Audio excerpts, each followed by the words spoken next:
Morning, everyone. Welcome. Welcome on this cold morning to the Century Club Business Series. We're really glad you could be here today. My name is Cici Beltran. I am a graduate of the BSBA program of 2004, and I am the current Olin Alumni Board President. During the day, I am usually at Build-A-Bear Workshop as their Director of Marketing. I'm really delighted to welcome you all here today for our Century Club series featuring TED-style talks from our Olin faculty members. We're really happy to have you all here in the room, but also there's many folks from around the country joining us via webinar, which is really exciting. Olin has hosted this business series for over 35 years to connect alumni, recent graduates, faculty, staff, students, and of course the business community. Our next Century Club series is scheduled for April 5th, and it will actually feature our 2019 Distinguished Alumni in a panel discussion. That same weekend is our Olin Celebration Weekend, which we hope you'll all save the date to be able to attend. There will be different events like our Distinguished Alumni Awards Dinner, the Emerging Leaders Reception, as well as the Graduate Reunion Celebration. As always, Olin and Washington University is full of activity this time of year, and we really hope to see you on campus as often as possible. If you have any questions about upcoming events, please see a member of our Alumni and Development team after the presentation for more information. And now it is my pleasure to introduce our Dean. Mark Taylor was appointed as our Dean in December of 2016, and prior to joining us, he was the Dean and Professor of Finance at Warwick Business School from 2010 to 2016. Please join me in welcoming Dean Mark Taylor. Thank you. Thank you, Cici, and welcome again to Olin's Century Club Business Series. And I really appreciate you being here to support your school.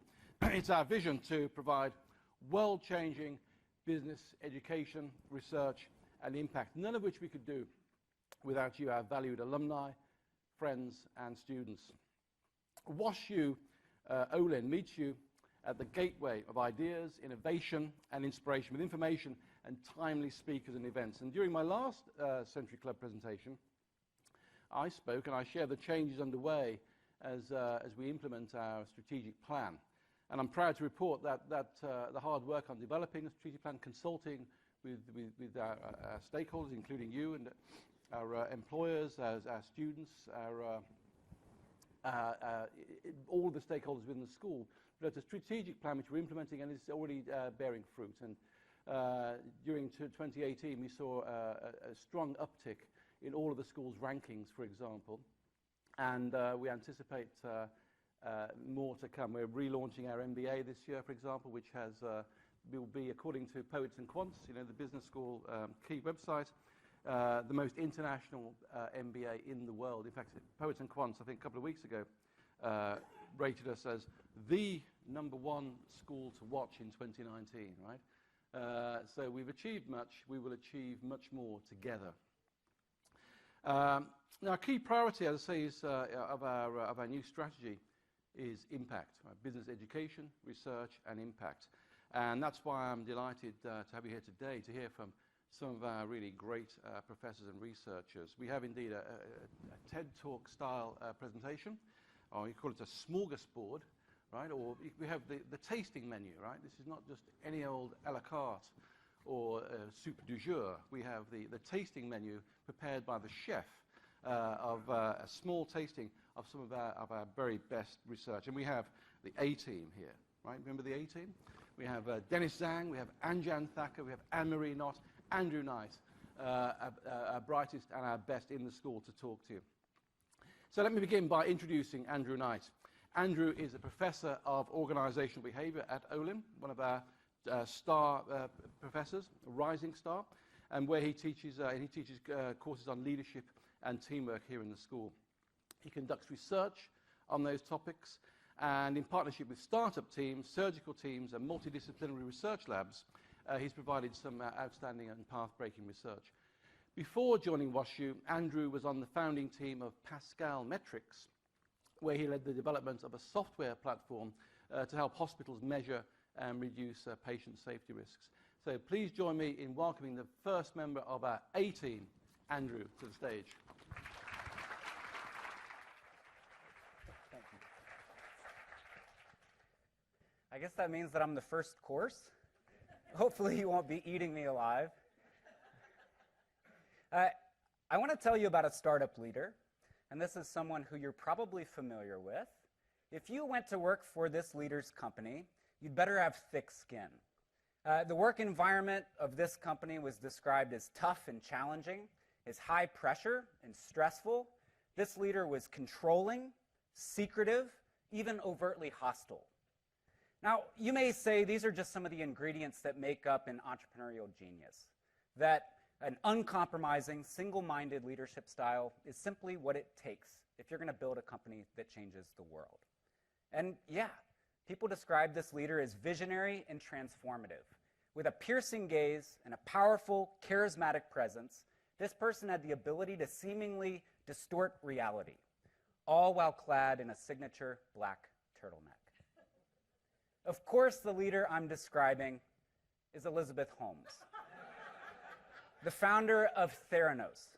And as it turns out, it really was all a distortion. Holmes has since been indicted on federal fraud charges, accused of swindling nearly $1 billion from investors with a mix of vaporware, secrecy, and deceit. She built a company that talented people flocked to, and they burned through these talented people, who would turn over after standing the toxic climate for only so long. When Steve Jobs died in 2011, he left a powerful legacy, one that many aspiring entrepreneurs hope to equal or exceed. Now, in their quest to do so, many entrepreneurs try to imitate his leadership style. They're encouraged to do so by a slew of articles and books that dissect his habits and behaviors in a quest of revealing the secret of building and leading a great company. Regular academic research reminds us, though, that prominent success stories, especially ones that morph over time into hero myths, often obscure a more generalizable truth about why some leaders and companies succeed while others falter and fail. My colleagues and I have been doing rigorous academic research on startups from their very earliest days of life. And what we found in our quest to understand the leadership of startup teams is that this grandiose leadership style is not necessarily the key ingredient to building a sustainable company.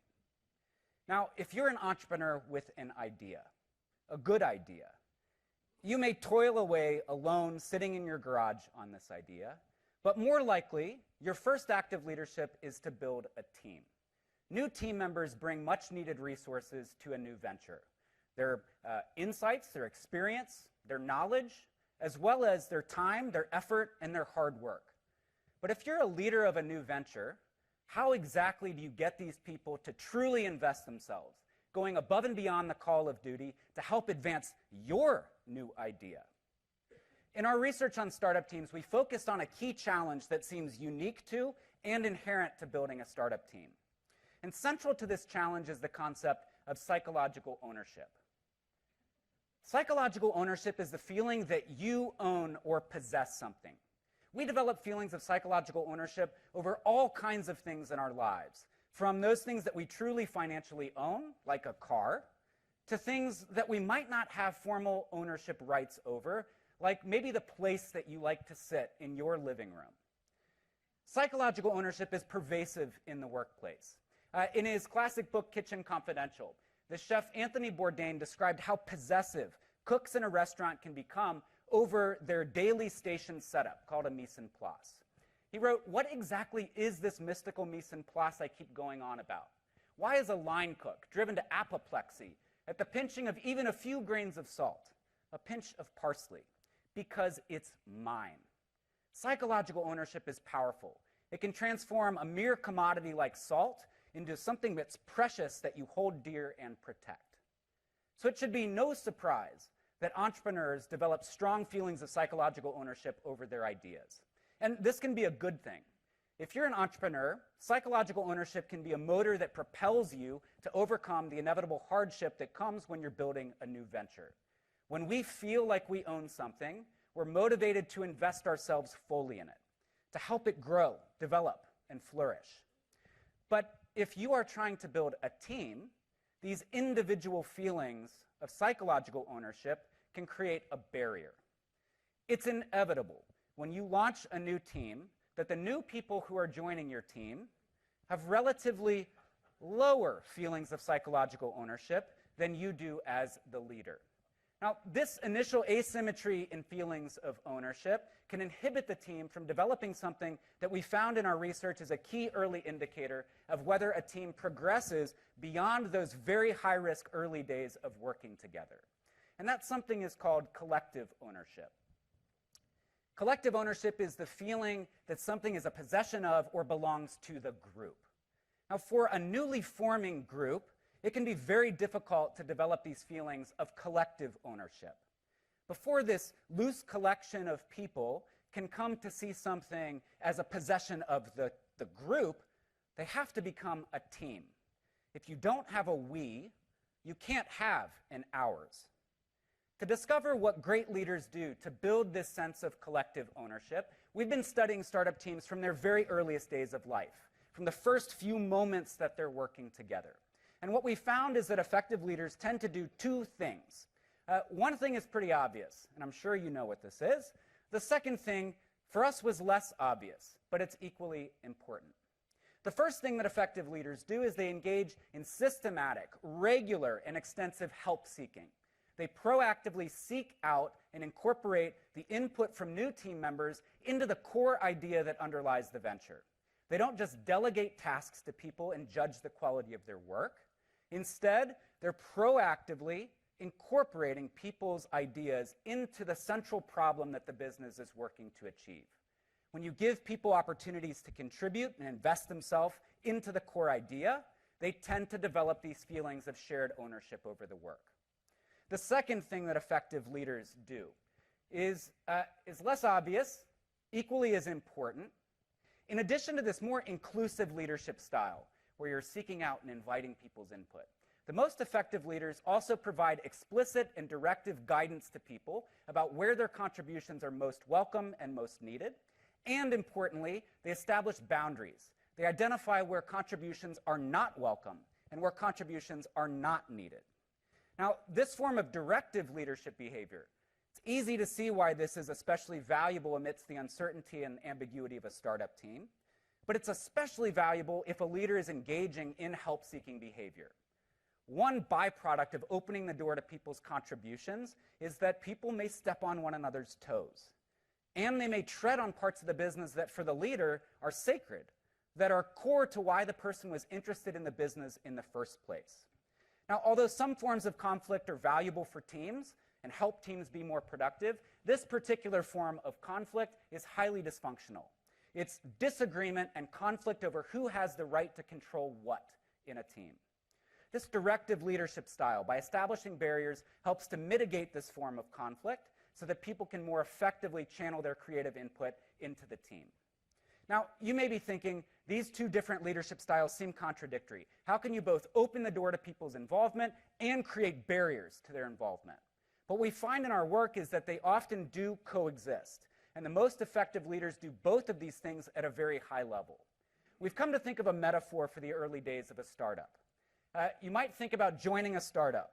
And when you do join a startup, if you've ever done this, there are innumerable pathways to making a contribution. And you are hungry to contribute. You've joined a small business. You've risked things in your life specifically because you want to contribute. A leader's help-seeking behavior identifies certain pathways that are especially promising for making valuable contributions to the team's work.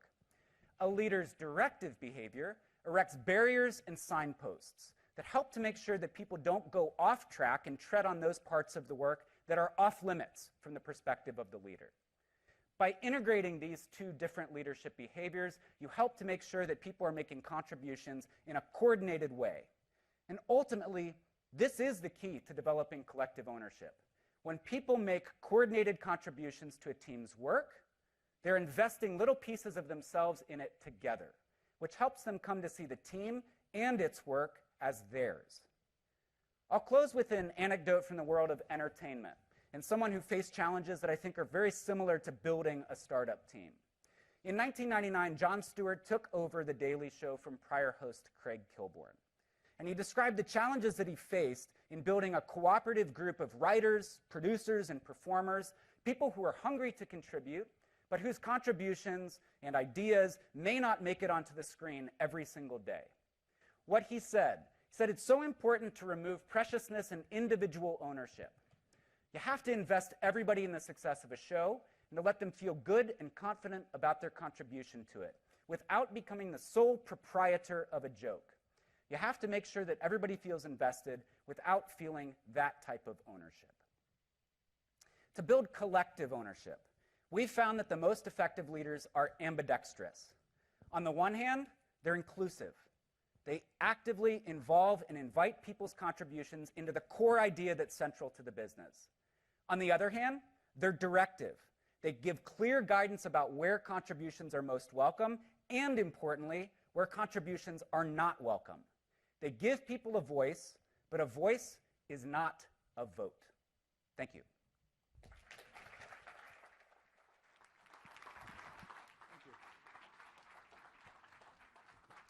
Thank you, Andrew. That fantastic contribution. And let me, please join me in welcoming our next speaker, who is Marie Knott. Marie is the Robert and Barbara Frick Distinguished Professor of Business at Olin Business School. And her primary research is on innovation, both large-scale R&D and entrepreneurship, which she views and argues convincingly are complementary in contributing to economic growth. So please welcome to the stage Marie Knott.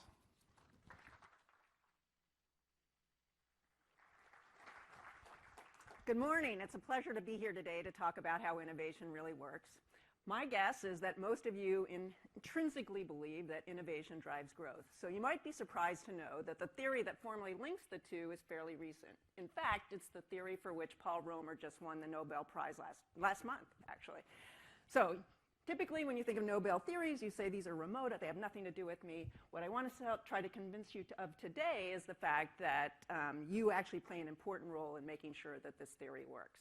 So to get us started, what I want to do is talk about growth.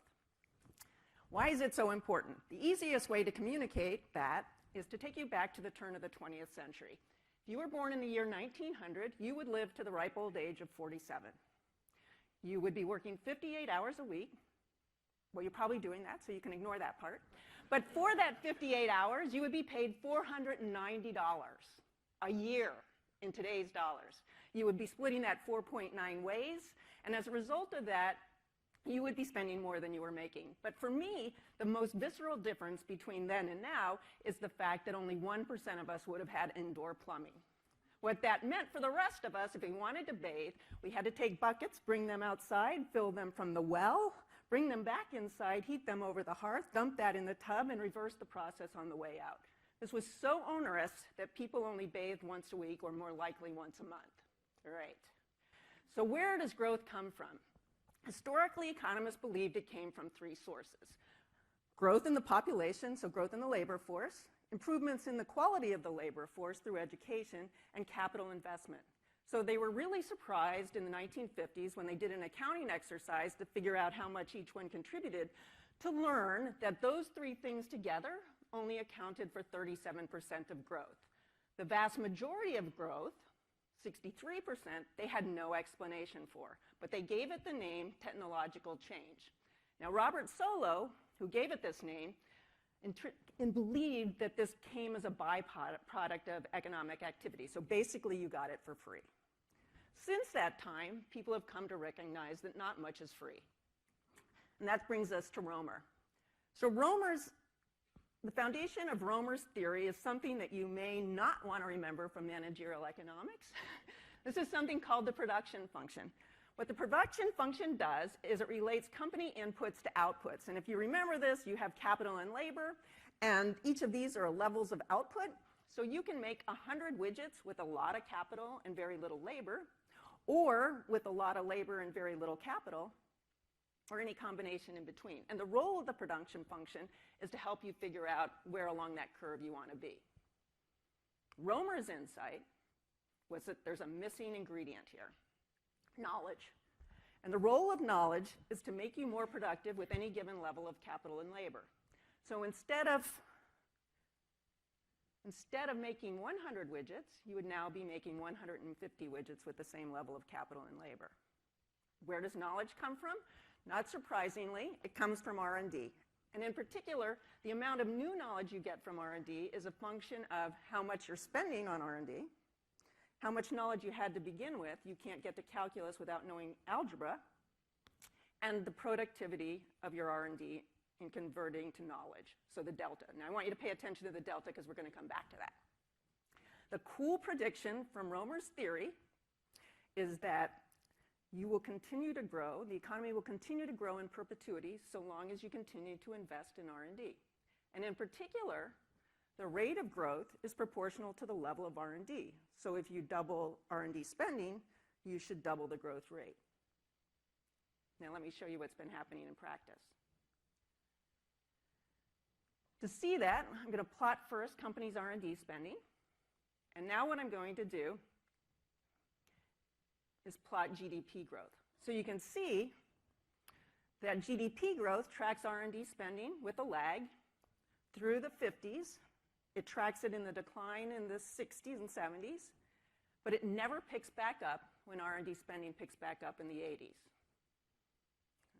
So the question is why? Is Romer wrong? Should we take back his Nobel?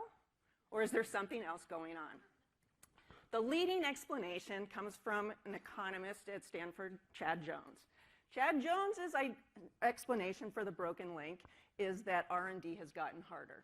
Now, in Chad's view, what's happened is that the world was born with a finite set of ideas, and we fished out all the really good ones, so all that's left is the dregs. Now, if you think about some recent innovations like smartphones, the internet, self-driving cars, you may be skeptical that Chad Jones is right. Okay? And I, in fact, am. So I've developed a more optimistic explanation for what's going on. And my explanation is that companies have gotten worse at R&D. All right. Now, that may not sound more optimistic, but if I'm right, we're back in Romer's world, and we'll get growth if we continue to do R&D. So you want me to be right. So what I'm going to do now is I'm going to try to convince you that I'm right and Chad Jones is wrong. Okay. So the first thing I'm going to do, actually it's the only thing I'm going to do given the time we have today, is I'm going to remind you of the GDP growth curve. And now what I'm going to plot on top of this is companies' R&D productivity. This is the company equivalent of the delta that I showed you in Romer's equation. Okay. So what you see is that GDP growth tracks companies' R&D spending rather than, or R&D productivity rather than their R&D spending, which makes sense if you just go back to the theory. It will only track spending so long as productivity stays the same. But the really disturbing thing that you also see is that companies' R&D productivity has declined 65%. Okay? So this is the problem I've been trying to solve.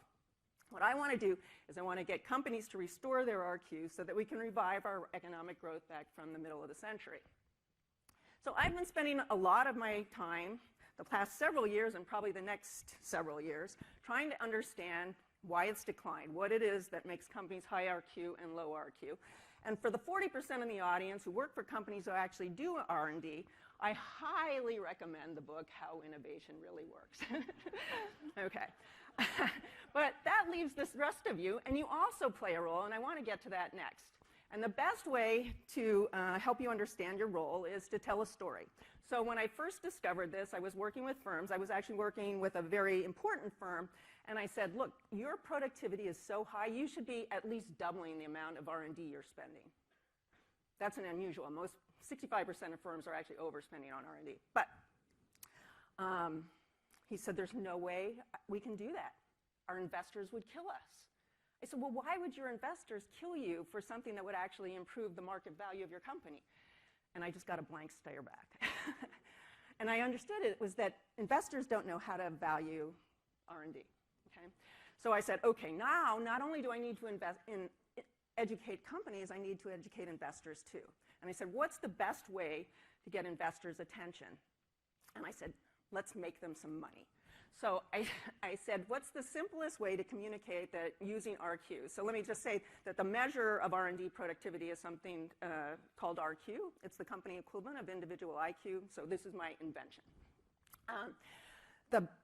The simplest thing that I can do to communicate the value to investors of RQ is to put together a portfolio.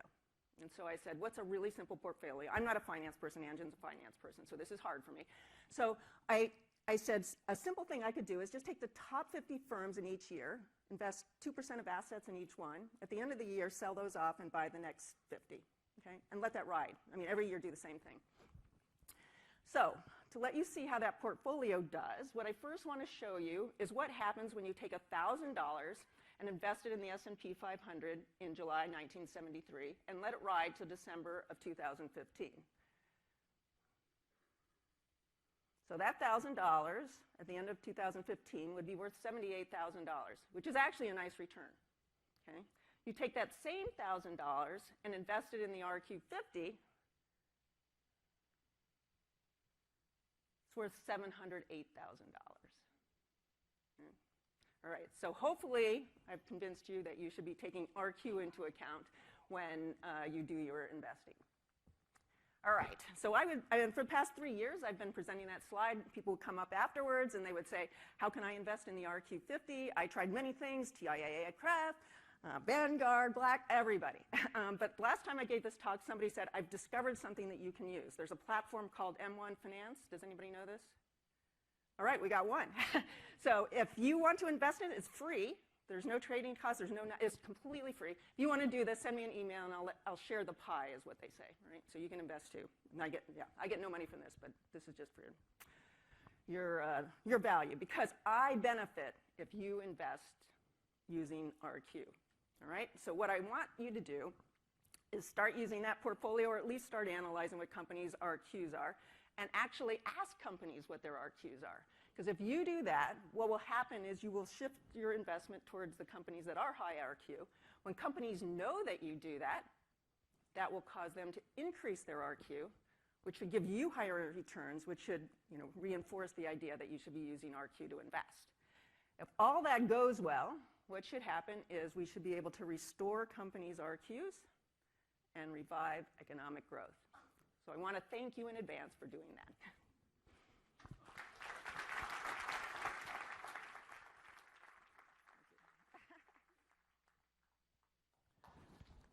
Thank you, Anne-Marie, for that innovative and compelling talk. So next we're going to hear from Anjan Thakur. Anjan is the John E. Simon Professor of Finance here at the Business School, the Director of our doctoral programs, and the Director of the Wells Fargo Advisors Center for Finance and Accounting Research, CFAR. Anjan is one of our most distinguished professors. He has something like 27,000 citations. That means there are 27,000 published articles that make one or more references to Anjan's work. He's extremely distinguished. His main research is on corporate finance, financial intermediation, banking, the economics of asymmetric information. But today he's going to talk about something completely different, which is about organizational behavior and strategic management. So just in his spare time, Anjan writes on this area, and writes such a high quality that it was on the front page article of the Harvard Business Review. Couldn't be any better. Okay. Anjan.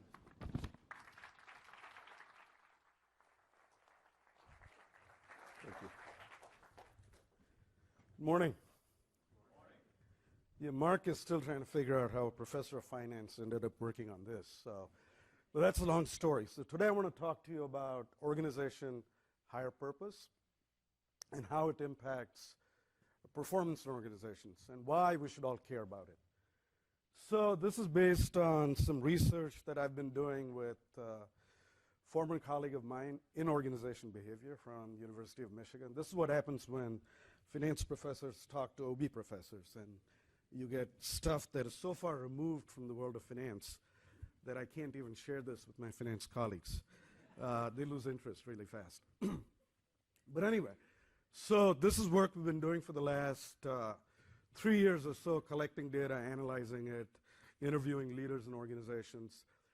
And as Mark mentioned, we published this article in the Harvard Business Review.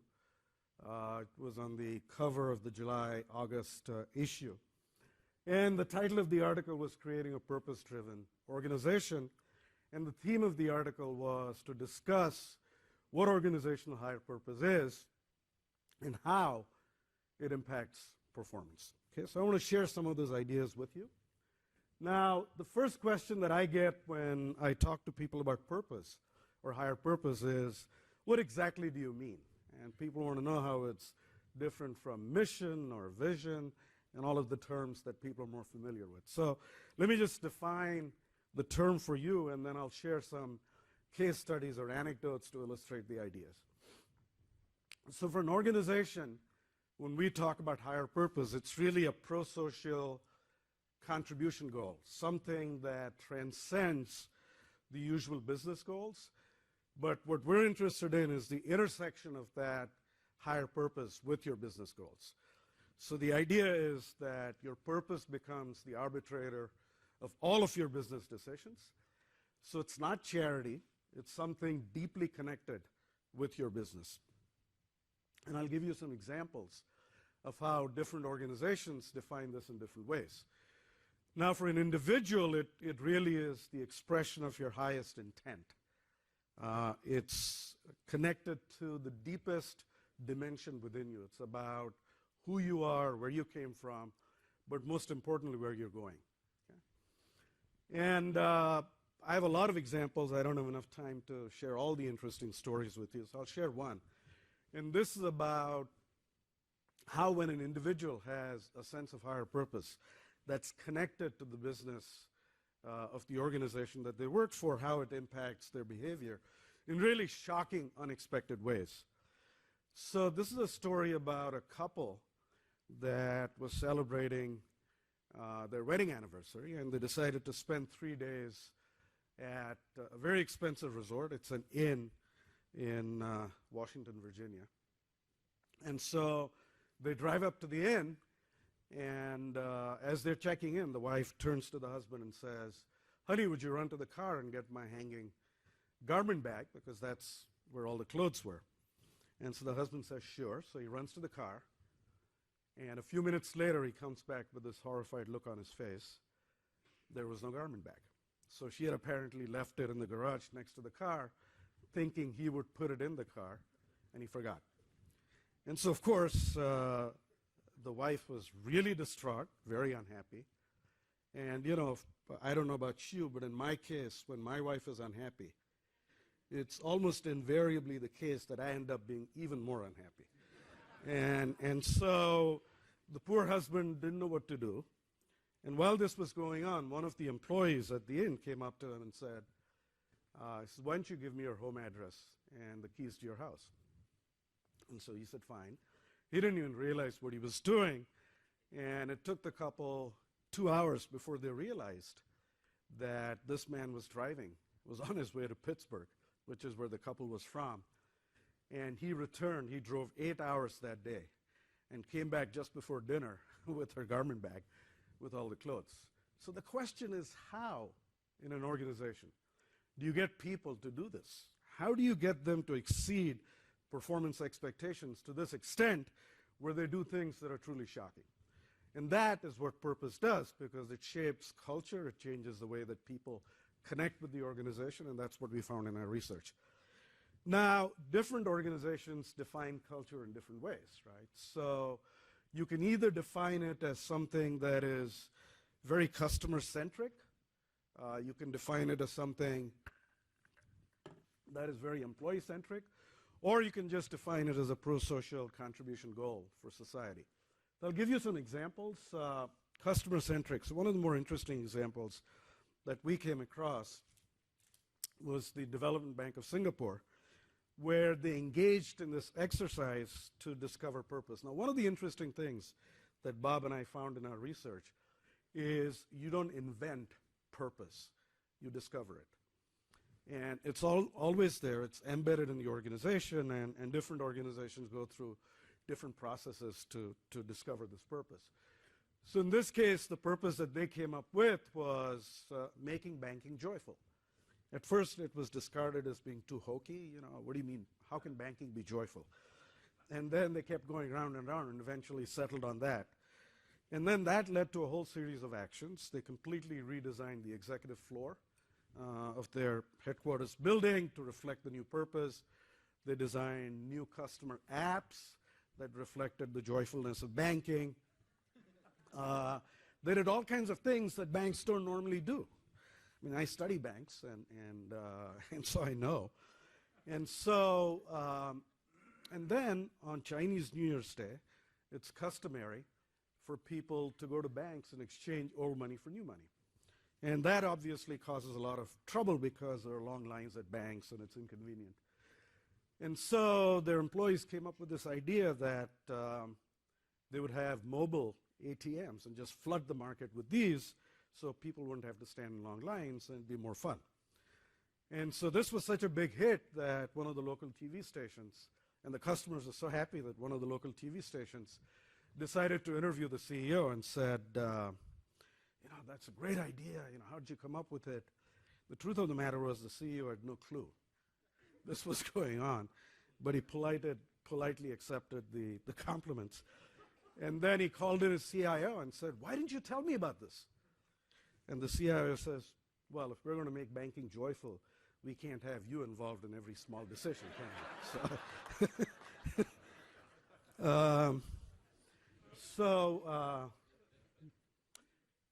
My second example is about being employee-centric. The lead company in our Harvard Business Review article is a company called DTE Energy. And so we interviewed Jerry Anderson, the CEO. And he told us a story about how in 2008, they were in deep financial trouble like a lot of other companies. And he says people were telling him that they were going to be the first junk bond utility. And so he said he tried all the usual stuff, the stuff that we teach in MBA programs. He tightened performance metrics, increased control, more monitoring, set stretch targets. And he said all of that helped a little bit, but not enough. And in fact, the stretch targets ended up scaring people in the organization because they created more uncertainty. And so he called his executive team and said, you have 10 days to come up with a plan to save this company. And he says 2 days later, they walked in and said, Jerry, too much money has walked out the door. And the only way to save the company is to shut down some plants and lay off people. And Jerry said he knew that he was faced with the biggest, toughest decision of his professional life. And he said, what I wanted my people to give me was their discretionary energy, like the little inn in Washington, Virginia. And how would they do that if I was going to abandon them in their time of greatest need? So he said, I decided after some reflection to go in exactly the opposite direction. And so he said, I called my employees in. He said, we had over 10,000 employees. And he said, we're in deep trouble. But I'm here to tell you that absolutely the last lever that I will pull to preserve the integrity of this organization is layoffs. But in exchange, I need something from you. And I want you to give me every ounce of creative energy that you have to save this company. And then he said he didn't really believe in the power of purpose. But what he saw after this was astonishing, because quarter after quarter, the results, financial results are coming in and they're beating plan. Every single time, every variance is positive.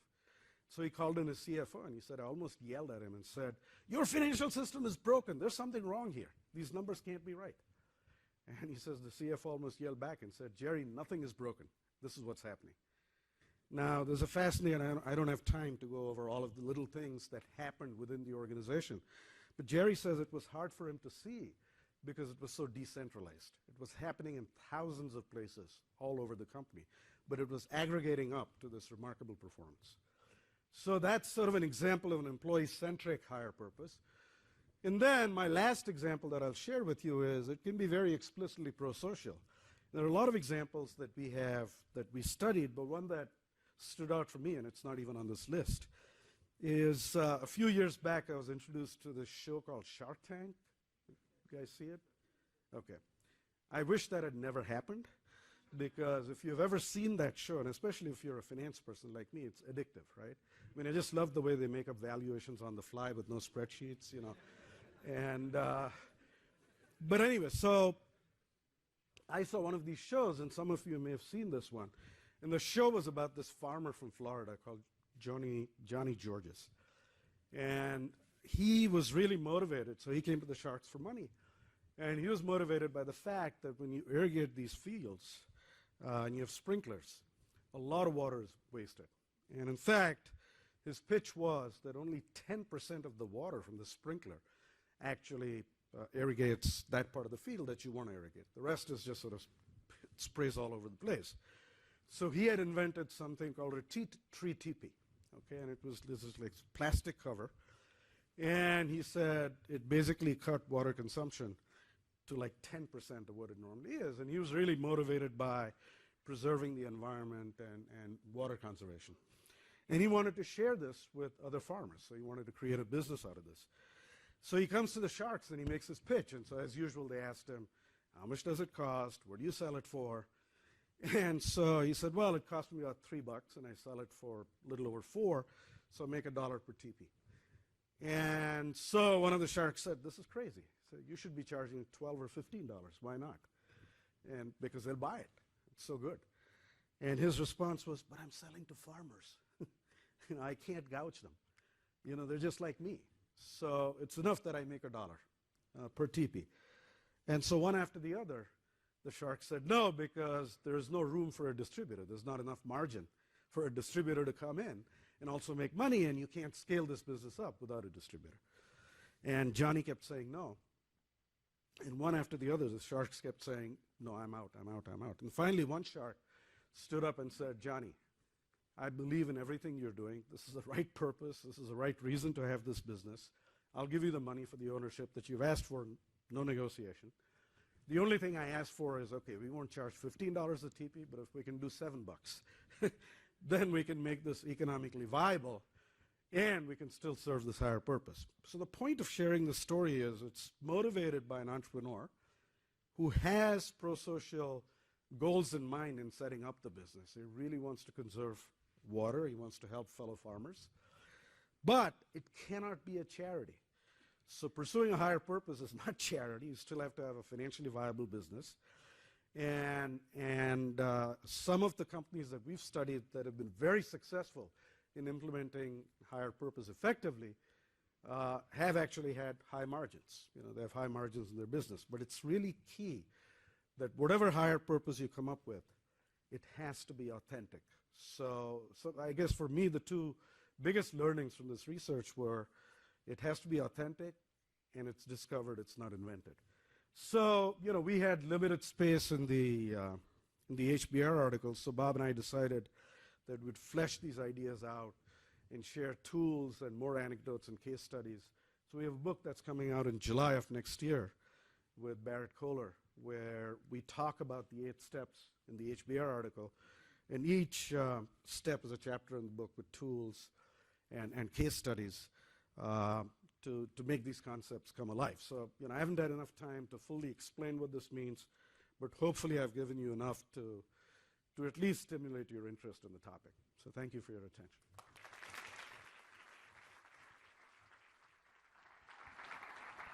Thanks, Anjan. Thank you. Thanks, Anjan. So I hope you've got at least 2 books on your Amazon basket, right?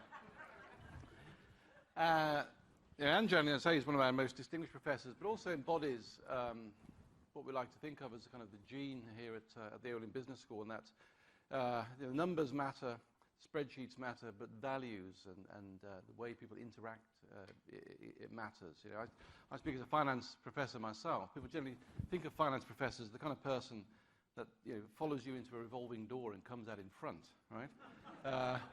But in fact, not here, right? We like to think a little bit deeper than that. In fact, it's written in our new strategic plan that we are, yes, data-driven, very empirical, very analytic in the school. That's part of what we do. But we're also very much values-based, right? And that's part of being here in the Midwest and embracing that very strong Midwestern culture. But bringing those two together in a very thoughtful fashion, I think, and Anjan's research highlights that.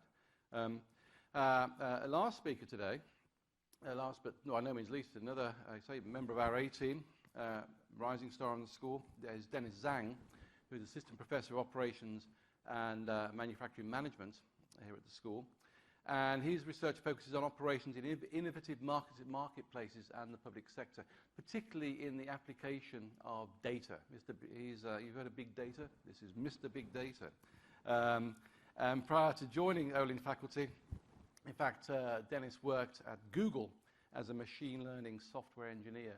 But since joining the school, he's provided some cutting-edge insights in how to use machine learning and utilize big data in order to improve economic performance. So, Dennis, please join me in welcoming Dennis to the stage.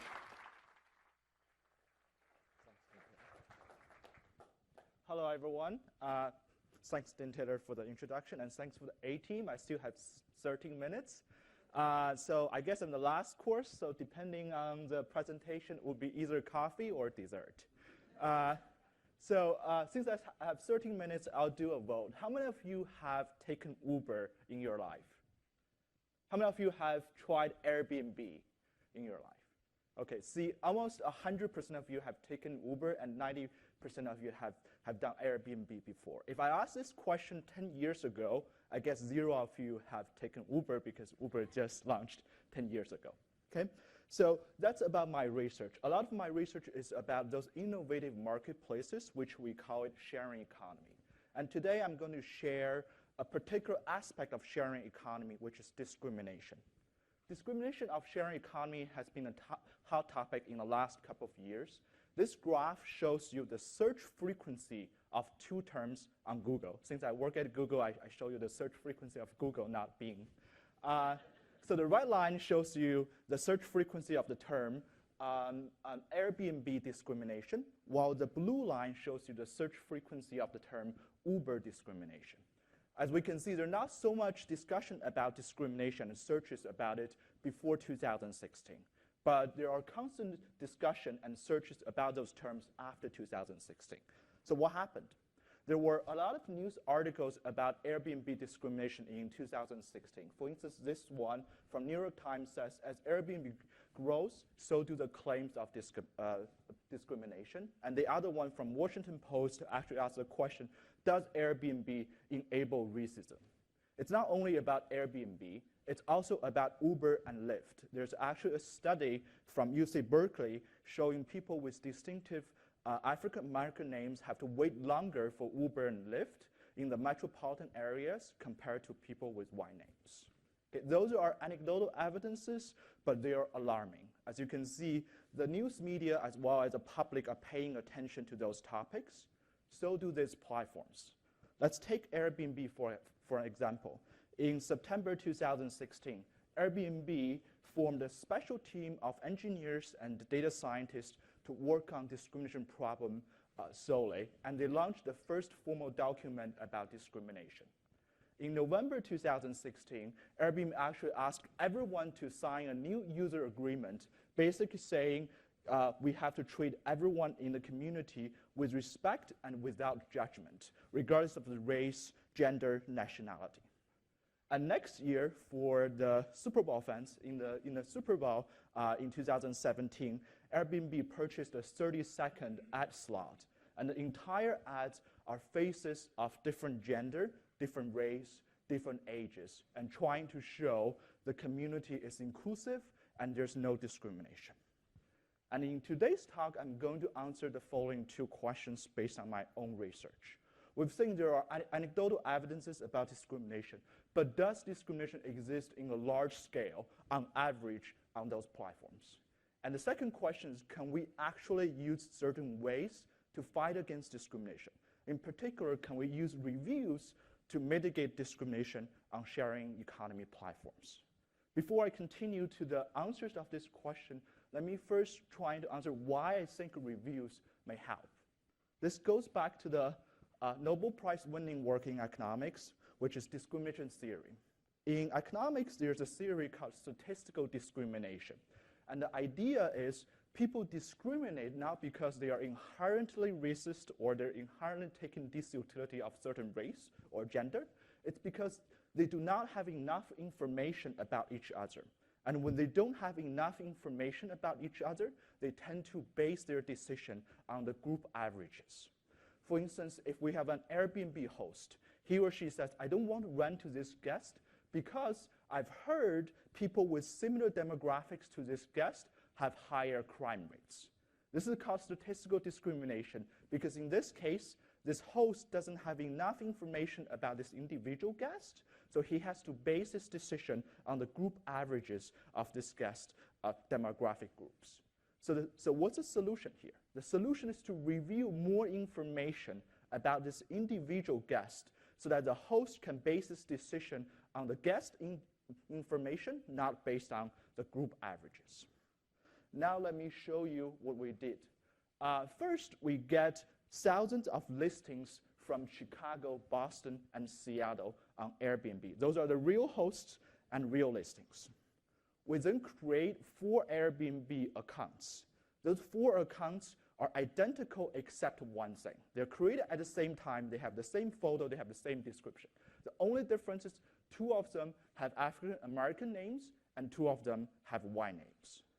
And we then do a random pairing between our 4 accounts to all the listings we get from those 3 cities. And for each pair, we send an accommodation request to the host, ask whether we can stay, and then measuring the acceptance rates of those requests. Here is an example of the request we're sending to the host Richard and from our guest Colin Murphy. As you may actually know, Colin Murphy is a pretty wide name in this case. Okay? According to the census data, not according to us. Okay? All right. And this is the first part of the experiment.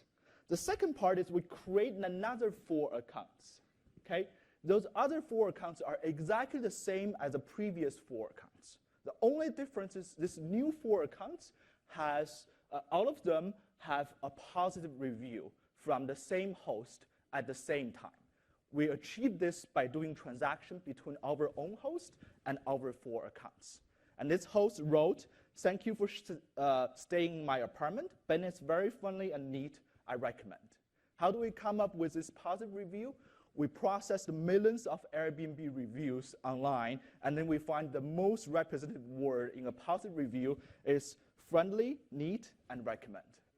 So if you want to write a review later on, you may want to use those 3 words. Okay? And then we do a random pairing between those 4 accounts with a listing, again, sending accommodation requests and measuring acceptance rates.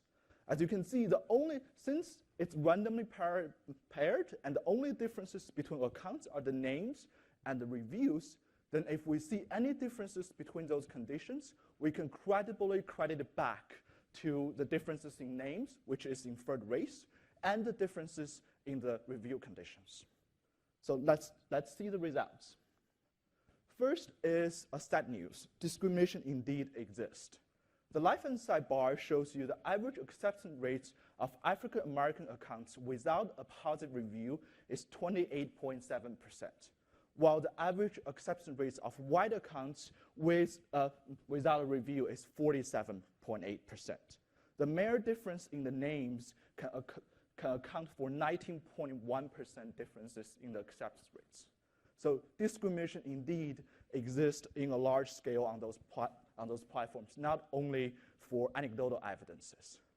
But the good news is, when we have a positive review, things get changed.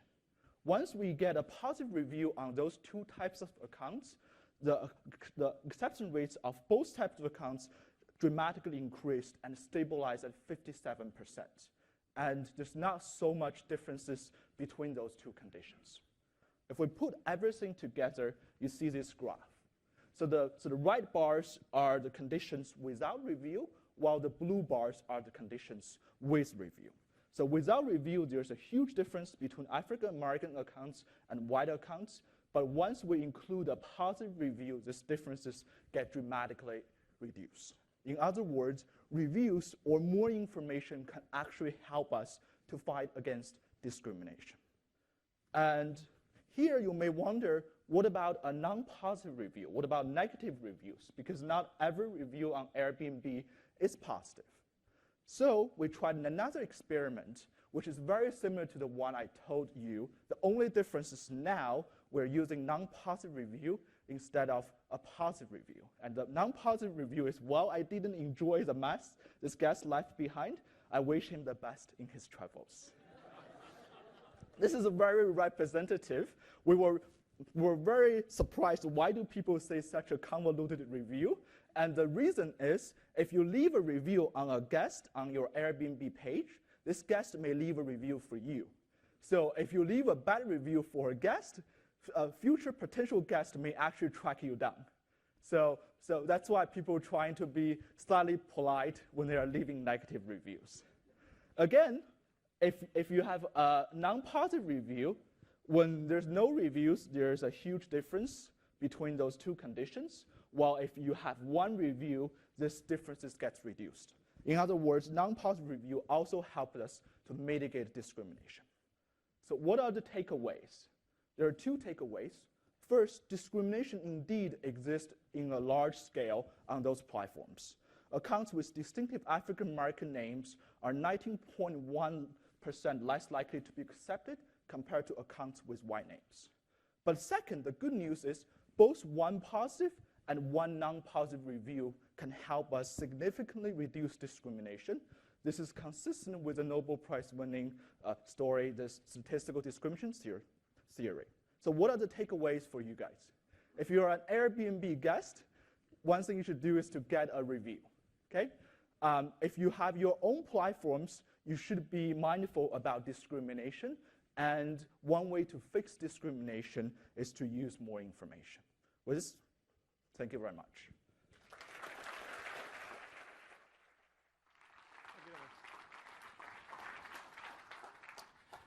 So that brings us to the timely conclusion of our event. We're finishing just on time at 9 a.m.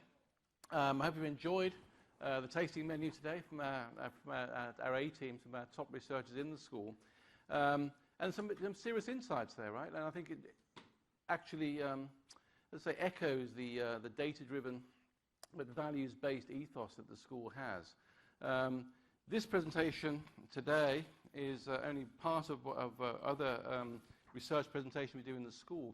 Yesterday, for example, we had a symposium on healthcare management, which is very well attended, and maybe some of you were at that. And that looked at some of the deep issues facing the world and facing this country in particular in healthcare management. And Marie Knott, for example, Anne-Marie mentioned the increase in life expectancy between 1900 and 2000, which went from about 47 years of age in this country to about 77 years of age in 2000, which is great, except when you realize that in Europe it's about 10 years higher, right? In Chile and Greece, it's about 10 years higher, despite the fact that the United States spends the most per capita in the world on healthcare management, right? And so some of the research we're doing in the school and some of the issues we're trying to face are addressed to address are looking at some of those very, very pressing issues. So, range of issues here addressed today, other issues being covered in the school. We look forward to engaging with you further. Thank you.